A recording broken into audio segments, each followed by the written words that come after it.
नमस्कार दोस्तों, कैसे हैं आप सब। स्वागत है आप सभी का आपके अपने YouTube चैनल पर। दोस्तों, हर एक इच्छाधारी नागिन के पास उसकी नागमणि ज़रूर होती है। कहते हैं जब स्वाति नक्षत्र की पहली बारिश होती है तो उसकी पहली बूंद अगर कोबरा सांप के मुंह में चली जाए तो वो सांप अपने मुंह में नागमणि उत्पन्न करता है।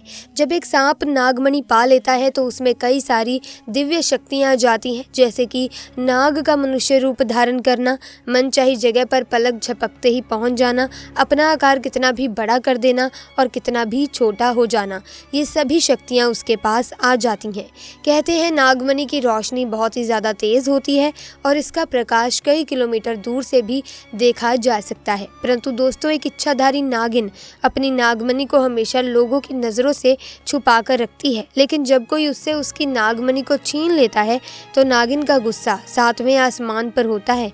ऐसी ही एक सच्ची घटना आज हम आपको बताने वाले हैं, जो कि बिहार के दरभंगा के एक गांव में घटित हुई, जो कि जंगल के बिल्कुल करीब बसा हुआ है। इसी गांव में मानव और मूर्ति नाम के दो व्यक्ति रहते थे। दोनों के बीच काफ़ी अच्छी दोस्ती थी और दिन के समय दोनों ही बकरियों को चराने के लिए जंगल में जाया करते थे। उसी जंगल में एक इच्छाधारी नागिन अपने नाग के साथ रहती थी और अपनी नागमणि की रखवाली किया करती थी। एक बार मानव की बकरी घने जंगल में चली गई तो मानव ने मूर्ति से कहा कि आज तुम मेरी बाकी बकरियों को लेकर घर वापस चले जाओ। मैं अपनी इस बकरी को जंगल के अंदर से ढूंढकर वापस आता हूँ, जो शायद जंगल में थोड़ा अंदर चली गई है।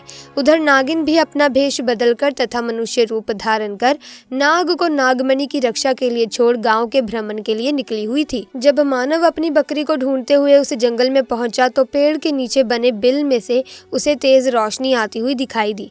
उसे लगा कि कोई कीमती हीरा या फिर कोई आभूषण उसके नीचे छुपा हुआ है, तो उसने उसी पेड़ की टहनी को तोड़ा और एक बड़ा सा डंडा बना लिया और उस बिल को जोर जोर से मारकर तोड़ने लगा। उस बिल को तोड़ते समय मानव बहुत तेजी से डंडे से वार कर रहा था, जिसमें से दो चोट नाग के बिल के अंदर मौजूद नाग के सर पर लग गई और नाग ने उसी समय अपना दम तोड़ दिया। जब मानव ने मरे हुए नाग को देखा और उसके पास तेज चमकती हुई मणि को देखा तो वो समझ गया कि वो चमकती हुई चीज और कुछ नहीं बल्कि एक नागमणि है। उसने पहले नाग को डंडे से हिलाया और ये सुनिश्चित किया कि नाग मर गया है या फिर जिंदा है। फिर जब उसने ये सुनिश्चित कर लिया, ये पक्का कर लिया कि नाग मर गया है, तो दोस्तों उसने अपनी जेब से सफ़ेद रंग का रुमाल निकालकर उसके अंदर उस नागमणि को रख लिया और भागता हुआ तेज़ी से घर को निकल गया और ये भी भूल गया कि वो जंगल में अपनी बकरी को ढूंढने आया था और वो बकरी अभी भी जंगल में ही रह गई थी। इधर जब नागिन वापस अपने बिल की तरफ लौटी तो जैसे ही उसने नागमणि गायब पाई और उसने अपने नाग को मरा हुआ देखा तो वो गुस्से से आग बबूला हो गई। उसने अपनी शक्ति से नाग की आंखों में ये देख लिया कि उसके नाग का कातिल कौन है। मानव ने अब एक बहुत बड़ी गलती कर दी थी। उसने नाग के मरे हुए शरीर को वहीं जंगल में ही छोड़ दिया था। अगर वो नाग के शरीर को उसी समय जला देता तो शायद नागिन को उसके बारे में नहीं पता चलता। उधर मानव बहुत खुश था क्योंकि उसे दुनिया की सबसे शक्तिशाली चीज़ मिल चुकी थी, यानी नागमणि मिल चुकी थी।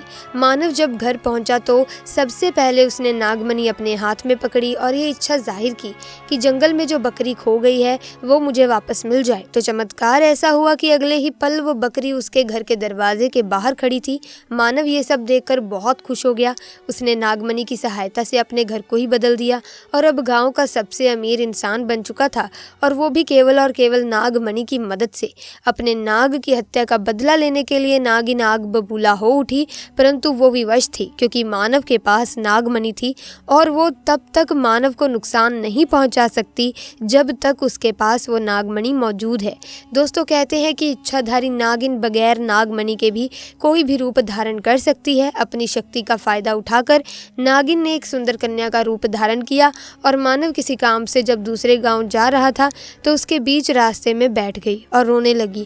जब मानव ने देखा कि एक बहुत ही सुंदर स्त्री रो रही है तो वो तुरंत बैलगाड़ी से नीचे उतरा और उस कन्या से पूछने लगा कि आप क्यों रो रही हो। सुंदर लड़की के भेष में उतरी उस नागिन ने कहा कि मेरा नाम प्रिया है और मैं अपने पति के साथ दूसरे गांव में रहती हूँ, परंतु कल वो एक कन्या के साथ शादी करके आ गया और मुझे मार मार कर घर से बाहर निकाल दिया।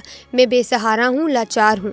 मानव को उस स्त्री पर तरस आ गया और उसकी सुंदरता से मानव बहुत मोहित भी हुआ और उसे अपने घर ले आया। धीरे धीरे नागिन और मानव के बीच में दोस्ती शुरू हो गई और ये दोस्ती इतनी गहरी होती चली गई कि मानव को पता ही नहीं चला कि कब वो उस स्त्री के प्यार में फंस चुका था।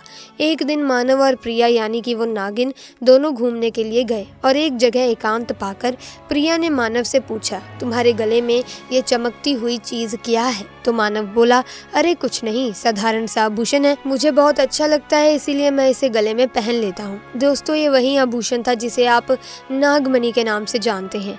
जब प्रिया बोली कि क्या तुम मुझे ये आभूषण कुछ समय के लिए दे सकते हो, क्योंकि मुझे इसकी चमक बहुत अच्छी लगी है, मैं इसे पहन कर देखना चाहती हूँ कि आखिर ये मेरे गले में कैसा लगेगा। इस पर मानव चिल्लाते हुए बोला, नहीं नहीं, मैं तुम्हें ये नहीं दे सकता हूँ, इसके बदले तुम और कुछ मांग लो, मैं तुम्हें दे दूंगा।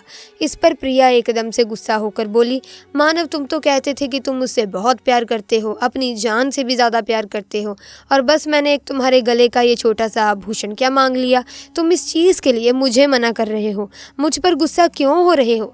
रहने दो, मैं जानती हूँ कि तुम्हारे लिए क्या ज़्यादा ज़रूरी है। दोस्तों फिर मानव ने ना चाहते हुए भी वो आभूषण प्रिया को दे दिया और प्रिया को देते हुए बोला कि ठीक है, कुछ समय के लिए तुम इसे पहन सकती हो, परंतु ध्यान से कहीं घुमा मत देना।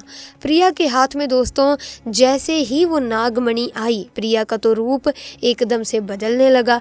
केवल एक ही पल में वो प्रिया एक सुंदर कन्या से एक भयानक नागिन के रूप में परिवर्तित हो गई। उसका चेहरा बिल्कुल नाग सा हो गया और उसने कई बार मानव को डसा और डस कर उसे मार दिया। नागिन का इंतकाम पूरा हो चुका था और उसने अपने नाग का बदला ले लिया था। दोस्तों तब से ये नागिन इस गांव में अपने नाग के लिए 500 साल से आज भी जिंदा है। इसके बाद से वहाँ कुछ ऐसी घटनाएं सुनने में आई हैं जिसे सुनकर हर कोई हैरान है। वहाँ के स्थानीय लोगों का कहना है कि उन्होंने एक नागिन को महादेव की पूजा करते देखा है और इसके बाद अचानक वो नागिन कहाँ गायब हो जाती है, किसी को नहीं मालूम। जब इस बारे में गांव के मंदिर के पुजारी जी से बात की गई तो मंदिर के पुजारी का कहना है कि अपने नाग की मौत के बाद ही नागिन भयंकर रूप धारण करके अपने नाग को ढूंढ रही है और जिस तरह से पिछले 500 सालों से महादेव की पूजा करती थी आज भी वही करती आ रही है। नागिन इस मंदिर में आती है और भगवान शिव से अपनी प्रार्थना कर बिना किसी को नुकसान पहुंचाए चली जाती है। आज भी लोग कहते हैं कि तकरीबन 500 साल से ये नागिन इस मंदिर में आ रही है। तो दोस्तों कभी भी नागिन को मारना नहीं चाहिए, उन्हें सताना नहीं चाहिए, साथ ही नागिन की नागमणि को तो भूल कर भी छूना नहीं चाहिए, अन्यथा वो नागिन 7 जन्मों तक उस व्यक्ति का पीछा नहीं छोड़ती।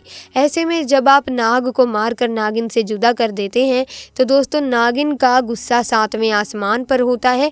वो तब तक शांत नहीं होती जब तक वो उस व्यक्ति को मार नहीं देती जिसने उसके नाग को मारकर उससे जुदा किया हो। ऐसे में दोस्तों आज की वीडियो में बस इतना ही।